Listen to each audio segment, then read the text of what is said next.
Para a matéria seca que nós falamos antes, nós temos que testar ela. Não adianta a gente imaginar que está com 30%. Milho é fácil, você vai lá, olha a espiga do milho, dá uma olhada visual, você consegue mais ou menos ter uma noção. Né? Então isso a gente aprendeu com o avô e coisa, funciona relativamente bem, eu não preciso fazer um teste.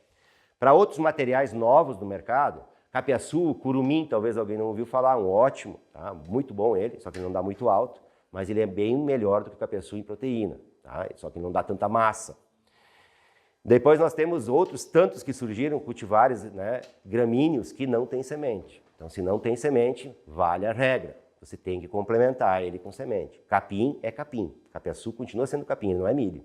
Esse é o maior problema, as pessoas acham que ele é milho, não é milho. Você tem que dar o dobro dele e ainda assim vai faltar para o animal porque tem que complementar. Então, hoje é muito mais barato, em vez de você usar o que mais se usa, que é o milho, para complementar uma alimentação, é mais barato às vezes o farelo de soja, você vai usar menos e vai dar mais resultado, ou compra um complemento proteinado. Existe hoje complemento com 60% de proteína. Tá? Você vai botar 300 gramas, vai fazer o mesmo que 1,5 kg de milho. É mais barato, você bota menos. Então, a gente tem que aprender a fazer a alimentação do animal da forma correta. Assim a gente tem ganho. Então, isso é o problema do produtor que consegue tirar lucro e aquele que consegue sobreviver só. Sobrevivência do animal, sobrevivência do produtor. Só sobrevive. É empurrando a coisa com a barriga. Então, eu vou dar um exemplo para vocês aqui de mistura, por exemplo, para você ter uma ideia, quando a gente faz uma mistura, tá? Se eu pegar o capiaçu e colocar 5% de milho nele, tá? A proteína dele, de 5,32, esse milho, ele vai ganhar apenas 0,45 de proteína. 5% de milho quebrado. Tá? Então ele praticamente não ganhou quase nada, mas ele ganhou amido, tá? Ele ganhou a enxugada, aumentou a matéria seca, porque o milho quebrado tem 90% de matéria seca. Essa é a diferença dos farelos. Os farelos chama-se concentrado porque você não tem água ali. Então quando você pegar uma semente, você tem a concentração de nutrientes ali no mesmo lugar, junto. Quando você pega um alimento que você moeu assim, moeu ele, que é a matéria verde, você não tem uma concentração aqui. Né? Você tem água misturada com uma parte de alimento, e nessa parte de alimento você vai ter uma parte de proteína, uma parte lá de cálcio, de várias outras coisas. Então, se eu usar o fubá, eu tenho essa questão. Vamos mudar um pouquinho a mistura, no mesmo caso. Pensando numa silagem de capiaçu de 110 dias, tá? Em 1 tonelada, eu vou gastar 100 kg de farelo de soja, 10%, tá? É bastante, só que a minha proteína, ela vai aumentar 4,6%, ela vai a 9,93%. Vai ficar um alimento excelente, melhor que silagem de milho, né? Por quê? Porque eu fiz o aditivo certo. Aí vai pensar, silagem de milho, isso é 10%, tá? A outra é 5%. E depois tem os aditivos que eu falei para vocês. Silagem de milho, dá para botar mais coisa para melhorar? Com certeza, ela não é tudo. Então você complementa, mas o pastejo é importante. Então você sempre tem que pensar no pastejo, tá?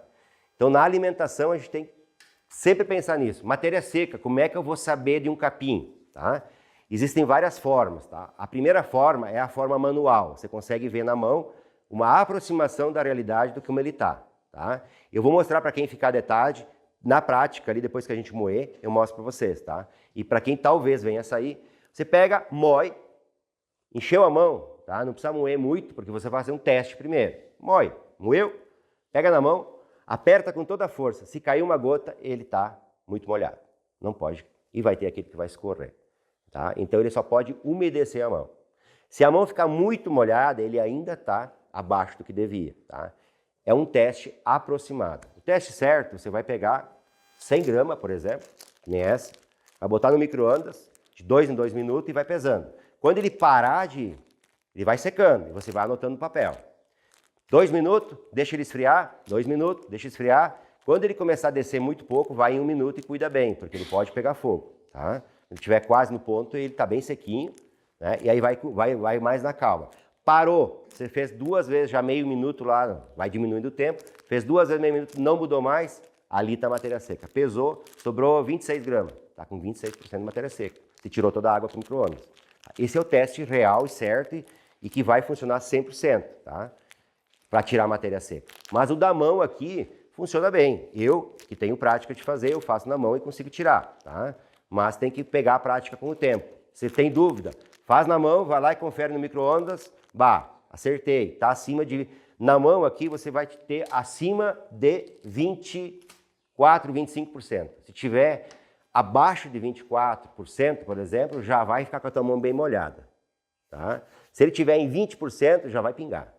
E assim, depende, ele vai correr. Isso funciona para o milho, funciona para qualquer coisa. Só que o milho, normalmente, a gente olha pela espiga, né? Pega uma espiga nunca da beirada, para quem nunca ouviu falar isso, mas a gente nunca pega a espiga das beiradas de roça. Você vai entrar lá mais para dentro, pega lá no meio, uma espiga média, não a maior nem a menor, vai quebrar no meio, né? E aí vai analisar o grão. 2/3 de farinha, 1/3 de leite, tá?